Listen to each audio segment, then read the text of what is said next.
Comer sem pagar. Caçarelhos, 1949. Joaquim Ventura, 46 anos. Era uma vez 2 homens que vinham por um caminho alantre e haviam andado um dia inteiro sem comer. Após de tanto andar, era pula tardesquita, no brano, e ainda fazia muita calma. Chegaram ao lugar, tendo fome e de sede também, e entraram numa taberna ali à entrada daquele lugar. Não traíam dinheiro, nenhum nem outro, mas como tinham tanta fome, mandaram venir uma aposta e puniram-se a comê-la, e mandaram venir para cada um seu quartilho de vinho e iam boendo umas pingas. Após que comeram e boeram, já quedaram bem calentes.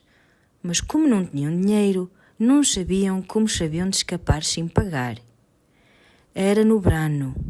E baiam. Fiz que lhe havia mordido uma mosca no cachaço e botou-se a fugir pela rua, a toda a precha, e l'outro também.